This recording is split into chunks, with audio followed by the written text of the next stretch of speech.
Hello, ಎಲ್ಲರಿಗೂ ನಮಸ್ಕಾರ. ನಾನು ಉಜ್ವಲ ದೇಶಪಾಂಡೆ. ನನ್ನ channel life on wheel chair. ಇವತ್ತು ಮಾವಿನ ಹಣ್ಣಿಂದು ಕೇಸರಿ ಭಾತ್ ತೋರಿಸ್ಲಿಕ್ಕತ್ತೀನಿ ರೀ. ಮಾವಿನ ಹಣ್ಣಿಂದು ಅಂತಂದರೆ ಕೇಸರಿ ಭಾತ್ ಅಂದರೆ ರವಾದ್ದಲ್ಲ, ಅಕ್ಕಿ ಕೇಸರಿ ಭಾತ್ ತೋರಿಸ್ತಿದ್ದೀನಿ. ಮೊದಲು ಒಂದು ಬಟ್ಲ ಅಕ್ಕಿ ತೊಳ್ಕೊಬೇಕು ರೀ. ಒಂದೇ ಬಟ್ಲದ್ದು ತೋರಿಸ್ತಿದ್ದೀನಿ. ಒಂದು ಬಟ್ಲ ಅಕ್ಕಿ ತೊಳ್ಕೊಬೇಕು. ಚಲೋ ತೊಳ್ಕೊಳ್ರಿ. ತೊಳ್ಕೊಂಡು ಒಂದಕ್ಕೆ 4 ಹಾಕ್ರಿ. ನೀವು ಮುದ್ದೆ ಬೇಕಿದ್ರೆ ಒಂದು ಬಟ್ಲ ಹಾಕ್ಕೊಳ್ರಿ ನೀರು. ಒಂದಕ್ಕೆ 4 ಬಟ್ಲ ನೀರು ಹಾಕಬೇಕು. ನಾನು ಒಂದು 5 ಬಟ್ಲ ಹಾಕ್ಕೊಂಡ್ರಿ. ಚೂರು ಮೆತ್ತಗೆ ಮಾಡ್ಕೋತೀನಿ ನಾನು. ಅದಕ್ಕೆ ಚಲೋ ತೊಳ್ಕೊಂಡು ಇಟ್ಕೋಬೇಕು ಅಕ್ಕಿ. ಅದಕ್ಕೆ 4 ಲವಂಗ ಹಾಕ್ರಿ. 4 ಲವಂಗ ಹಾಕಿ ಇಟ್ಟುಬಿಡ್ರಿ ಅಕ್ಕಿ. ಕುಕ್ಕರ್ನಾಗ 4 ಲವಂಗ ಹಾಕ್ರಿ.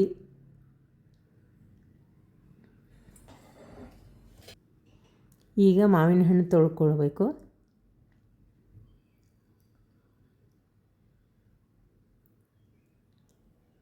ಒಂದು 2-3 ಸರಿ ತೊಳ್ಕೊಂಡು ಇಟ್ಕೊಳ್ರಿ.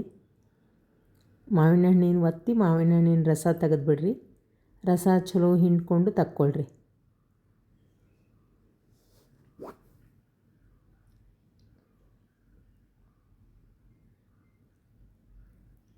ಒಂದು ಮಾವಿನ ಹಣ್ಣು ನೀವು ಬೇಕಿದ್ರೆ 2 ಮಾವಿನ ಹಣ್ಣು ಹಾಕ್ಕೊಳ್ರಿ. ನಾವು ಒಂದೇ ಮಾವಿನ ಹಣ್ಣು ಹಾಕ್ಕೊಂಡೀನಿ. ನಾವು ಒಂದು ಬಟ್ಲಿಗೆ ನೀವು 2 ಮಾವಿನ ಹಣ್ಣು ಹಾಕ್ಕೊಂಡ್ರೆ ಟೇಸ್ಟ್ ಆಗ್ತದೆ. ಇನ್ನೂ ಘಮ್ಮ ವಾಸನೆ, ಇನ್ನೂ ಮಾವಿನ ಹಣ್ಣಿನ ವಾಸನೆ ಚಲೋ ಬರ್ತದೆ ರೀ.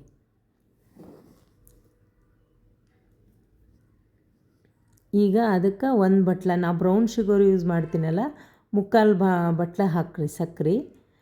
ನಾನು ಇನ್ನೊಂದು ಸ್ವಲ್ಪ 3/4 ಬಟ್ಲ ಹಾಕಿ ಇನ್ನೊಂದು 4 ಚಮಚ ಹಾಕ್ಕೋತೀನಿ ಎಕ್ಸ್ಟ್ರಾ. ಯಾಕಂದರೆ ಇದು ಸಕ್ಕರೆ ಕಮ್ಮಿ ಇರ್ತದೆ.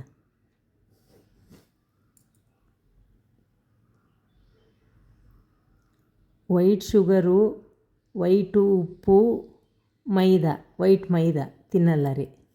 ಮನ್ಯಾಗ ತರೋದೇ ಇಲ್ಲ ನಾನು.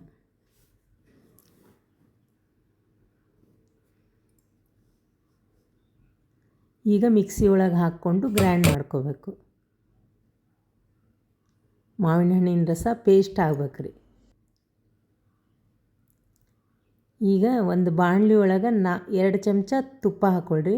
ಟೋಟಲಿ 4 ಚಮಚ.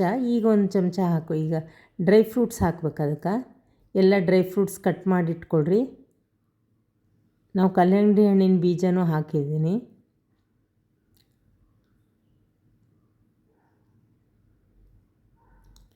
ಅದನ್ನು ಹಾಕ್ಕೋಬೇಕು. ಎಲ್ಲ ಡ್ರೈ ಫ್ರೂಟ್ಸ್, ದ್ರಾಕ್ಷಿ, ಗೋಡಂಬಿ, ಬಾದಾಮು, ನಿಮ್ಮ ಮನೆಗೆ ಏನವ ಹಾಕ್ಕೊಳ್ರಿ. ಇದೇ ಹಾಕ್ಕೋಬೇಕಂತಿಲ್ಲ, ಆಪ್ಷನಲ್. ನಿಂಗೆ ಬೇಡ ಅಂದರೆ ಬಿಡ್ಬೋದು.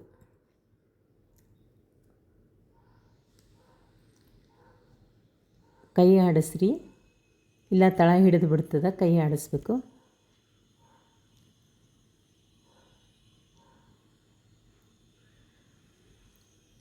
ಅನ್ನ ಆಗಿಬಿಟ್ಟದ. ಅನ್ನ ತೆಗೆದಿಟ್ಕೊಳ್ರಿ, ಆಮೇಲೆ ಹಾಕೋಣ.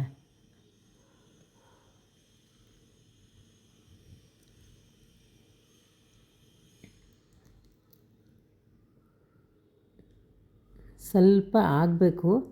ಅದೊಂಚೂರು ಆದಮೇಲೆ ಮಾವಿನ ಹಣ್ಣಿನ ಸೀಕರಣೆ ಅದಕ್ಕೆ ಹಾಕ್ಬಿಡ್ರಿ. ಮಾವಿನ ಹಣ್ಣಿನ ರಸ ತೆಗೆದಿರ್ತೀರಲ್ಲ, ಅದಕ್ಕೆ ಹಾಕ್ಕೊಂಬಿಡ್ರಿ.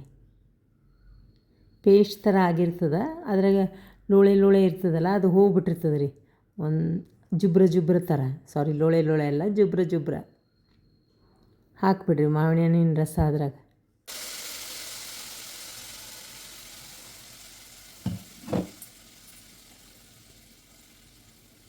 ಸ್ವಲ್ಪ ತಿರುಗಿಸ್ಕೊಂಬಿಡ್ರಿ. ಫುಲ್ ಹಾಕಿ ಸ್ವಲ್ಪ ತಿರುಗಿಸ್ಕೊಂಬಿಡ್ರಿ.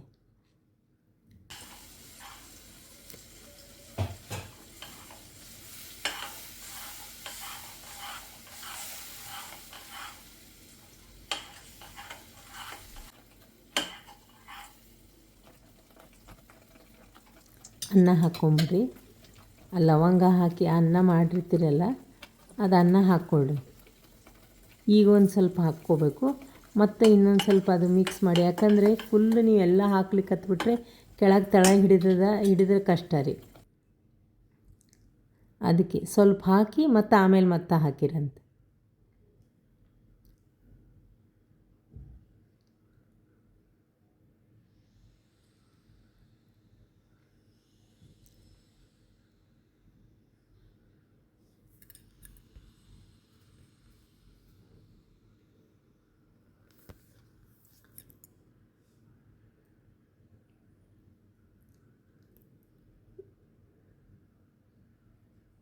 ತಿರುಗಿಸ್ಕೊಂಬಿಡ್ರಿ ಚಲೋಕಿ. ನಾನು ಕೆಳಗಿಟ್ಟು ತಿರುಗಿಸ್ಕೋತೀನಿ ರೀ, ಯಾಕಂದರೆ ನಾನು ವೀಲ್ ಚೇರ್ ಮೇಲೆ ಇದ್ದೀನಲ್ಲ, ಅಷ್ಟು ಮ್ಯಾಲಿಂದ ನಾನು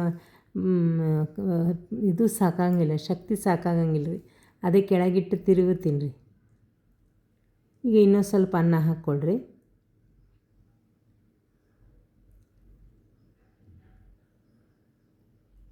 ಆದರೂ ನಾವು ಫುಲ್ ಹಾಕಿಲ್ಲ, ಒಂದು ಸ್ವಲ್ಪ ಉಳಿಸೀನಿ. ಯಾಕಂದರೆ ಸಿಹಿ ಕಮ್ಮಿ ಆಗಿಬಿಟ್ರೆ ಅಂತ ಅಷ್ಟೇ. ಮಾವಿನ ಹಣ್ಣಿನ ರಸದ ವಾಸನೆ ಆಗ್ಬೇಕ್ರಿ. ಇನ್ನೊಂದು ಮಾವಿನ ಹಣ್ಣು ಹಾಕ್ಕೊಂಡಿದ್ರೂ ಭಾಳ ಚಲೋ ಆಗ್ತದೆ, ವಾಸನೆ ಚಲೋ ಆಗ್ತದೆ.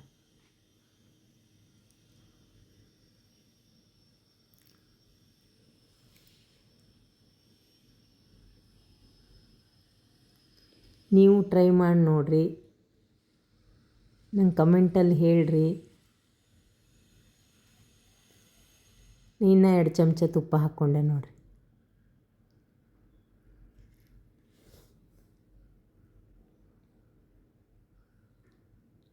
ಚಲೋ ತುಪ್ಪ ಹಾಕ್ಕೊಂಡು ತಿರುಗಿಸ್ಬೇಕು, ತಳ ಹಿಡಿಬಾರ್ದು.